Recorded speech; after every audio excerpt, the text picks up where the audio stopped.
Parece um terceiro na relação.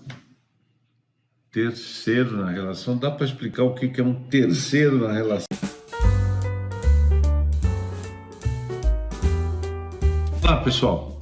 Cá estamos, Ana e eu, com muito prazer por reencontrar todos vocês para mais um episódio do Terapia de um Casal. E hoje a gente vai conversar sobre um carro-chefe da culinária brasileira e de outros países também. Estamos falando do arroz com feijão.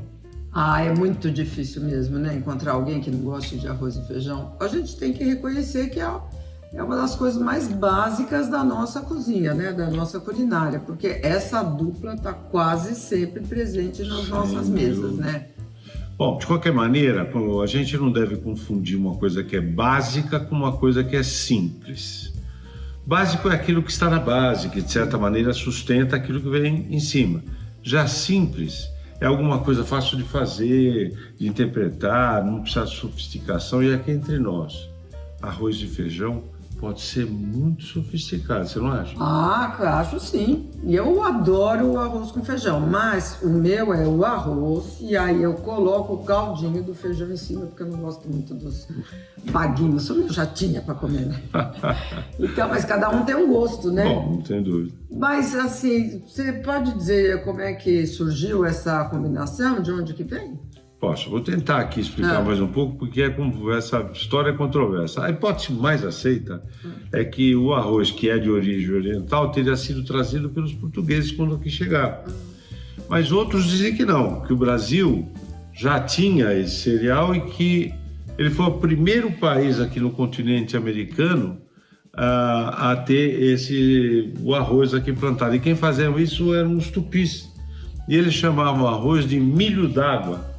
E plantavam isso ali naqueles alagados que ficavam perto do litoral.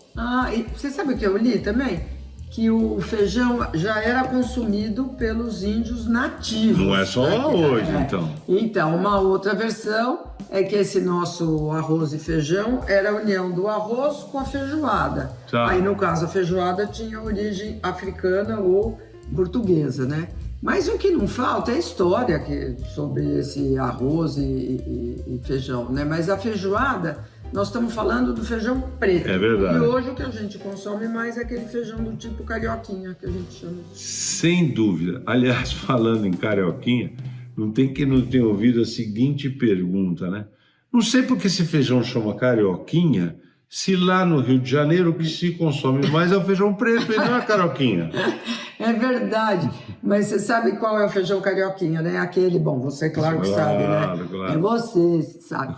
É aquele feijão amarronzado e rajadinho assim. Mas a história conta que esse feijão foi encontrado por acaso por um agricultor em São Paulo por volta de 1970. E depois que eles analisaram bem o grão assim, o que eles concluíram?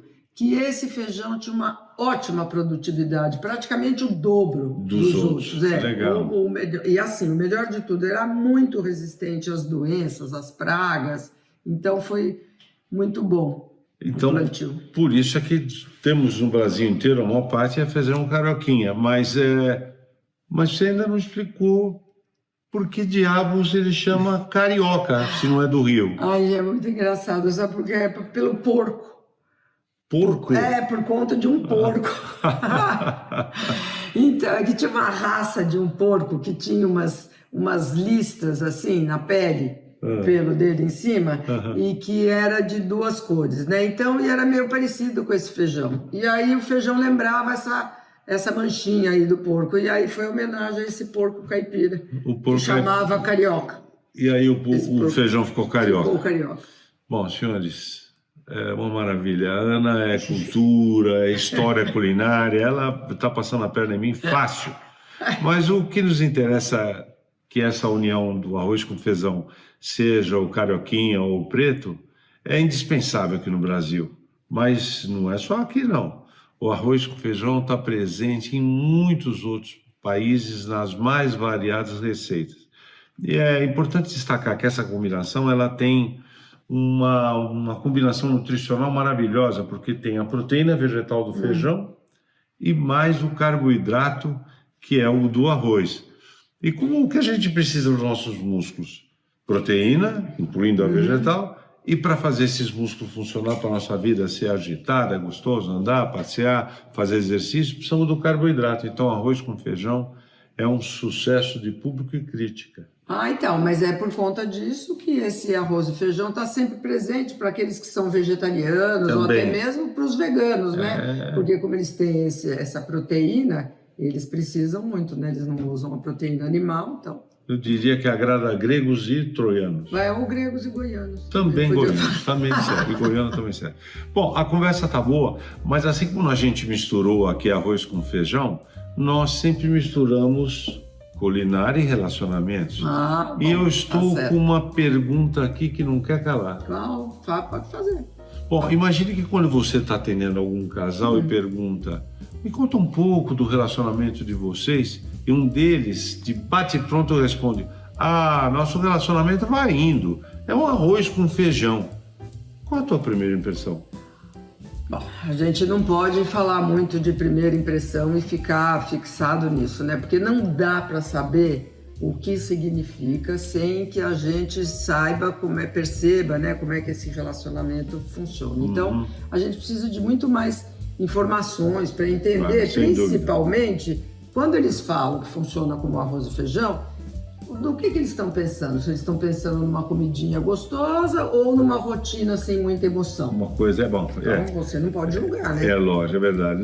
Em neurociência, a gente diz que o primeiro passo é sempre usar todos os nossos sentidos, os nossos 5 sentidos, e para alguns até o 6º sentido, para depois processar as informações, tanto emocional quanto racionalmente, para depois chegar a uma conclusão. Então, fez muito bem de não se precipitar. Não podemos mesmo. Então, depois dessa primeira impressão, o que a gente tem que fazer? É perguntar para o casal o que esse arroz e feijão significa para ele. Tá. Então, se eles... Aí, o resto a gente fica olhando, né? Olha já vai para ter uma impressãozinha. Vai vendo assim, se eles estão um do ladinho do outro, se eles estão mais longe, se eles se olham, se eles não se olham muito, se a cara está meio emburrada, né? Se eles estão meio separados. Então, aí... vai dando para sentir até um cheirinho desse relacionamento. A gente começa a perceber alguma coisa. Dá para perceber como é que vai pelo cheiro. Bom, mas vamos imaginar que falar arroz e feijão num relacionamento pudesse significar meu relacionamento é com arroz e feijão. Vou levando, tocando barco, ou seja, eu vou vendo a minha vida conjugal passando sem ter muita consciência disso. Dá a impressão que sobrou um pouco de amizade, um certo respeito, mas não muito mais que isso, não muito mais que isso. O que leva um relacionamento a ficar esse arroz e feijão nessa condição que eu falei, né? Esfriando? Não, existe assim motivos que não acabam mais e que variam, né, de casal para casal. Mas, na maioria das vezes, uma coisa que influencia muito é que quando existe um desequilíbrio, palavrinha chata essa, gostei, entre o tempo que eles se dedicam ao relacionamento e o tempo que eles usam para outras coisas. Então, é como se a gente dissesse que houvesse um terceiro na relação. Terceiro na relação? Dá para explicar o que é um terceiro na relação de dois? Eu já sei o que está passando aí pela sua cabeça, mas não estamos falando de infidelidade, não. Ainda bem, Isso é um termo que a gente usa em terapia de casal, quando há um outro fator que entrou na relação e está distanciando o casal e às vezes esfriando esse relacionamento. Mas pode ser qualquer coisa. Mas olha, eu acho bom você dar alguns exemplos, até para a gente entender um pouquinho melhor do que seria um terceiro elemento. Bom, então, pode ser, por exemplo, a pessoa trabalhando demais, pode ser os filhos, pode ser até um lazer, né? Mas vamos pegar assim um lazer como exemplo? Então, assim, digamos que uma pessoa tem um hobby que ocupa quase todo o tempo livre que aquela pessoa tem. Então, o que acontece? Se esse hobby não é feito em conjunto e a outro cônjuge, né, não participa, o que acontece? Essa relação vai se esfriando porque eles vão se distanciando, um vai para um lado, o outro vai para o outro. Digamos assim, imagina que um é fanático por futebol, ou para jogar, ou para assistir, qualquer coisa assim. E o outro é fanático por academia, só quer saber de treinar. Então... Que horas vão se encontrar? Então...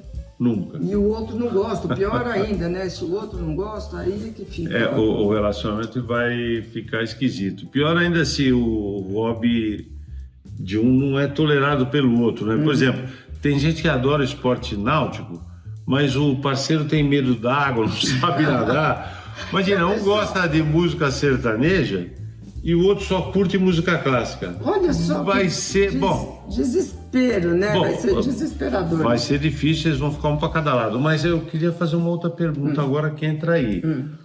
Mas o fato de estar lado a lado, né, estar junto, garante que a relação não vai esfriar? Ah, não garante nada, não. Sabe por quê?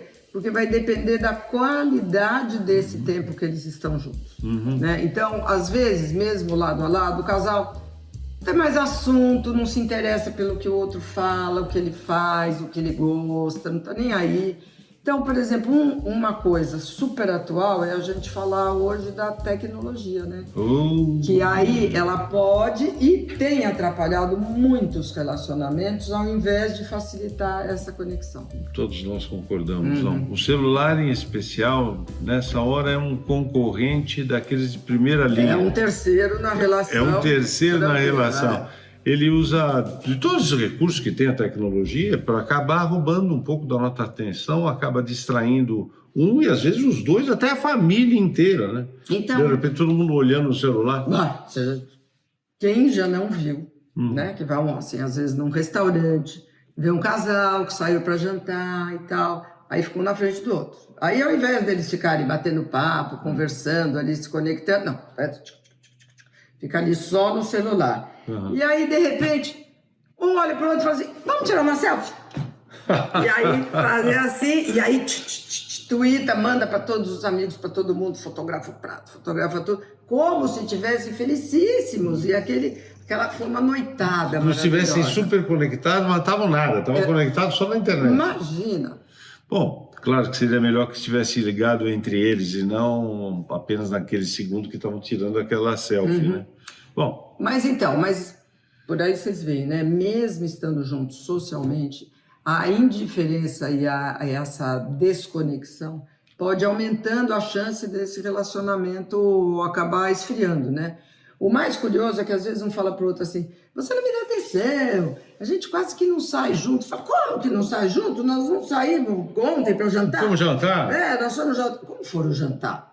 Foram tuitar no restaurante, né? Completamente diferente, porque ali eles juntos estavam a quilômetros de distância. Estava junto, né? Mas nem um pouquinho junto, nem juntos, conectado. mas separados, total. Bom, mas nem sempre é um e o outro. Às vezes, terceiro na relação pode ser uma outra pessoa. Sabe quem?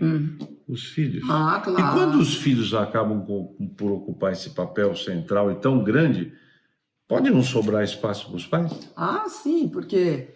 Imagina, quando os filhos são pequenininhos, né, eles necessitam de uma super atenção. Claro. E normalmente a gente se volta, né, completamente para isso e fica lá fazendo tudo o que precisa fazer.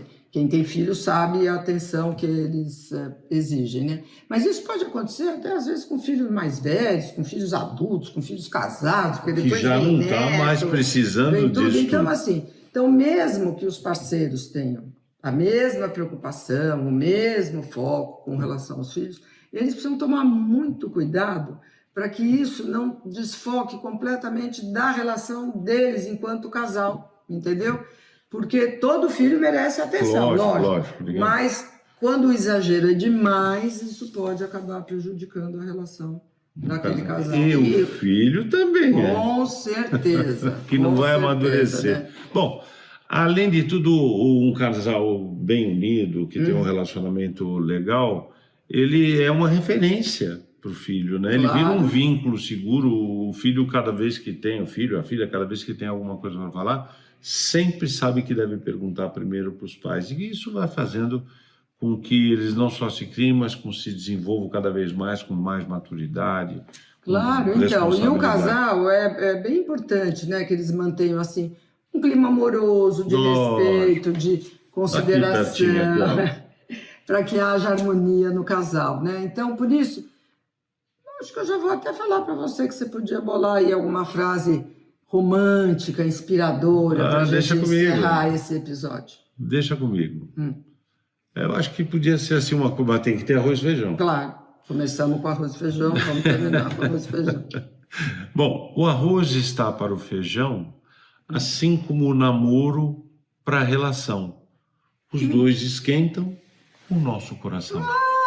Olha só, muito bom essa. Foi boa essa? Muito bom. Bom, e por falar em namoro, nós devemos lembrar, né, que para os casais todos, que daqui a pouco vem o Dia dos Namorados. Ah, é verdade, dia 12, então, né? E que tal a gente fazer uma receita especial para esse dia? Tô dentro, vou caprichar. Pode agradar, vamos fazer uma receita para namorados, eternos namorados, e vai ter surpresinha essa receita aí. Tá ótimo, então. Já estou até curiosa. Vamos lá. Pessoal, então até a próxima. Um abração e até a próxima. Até.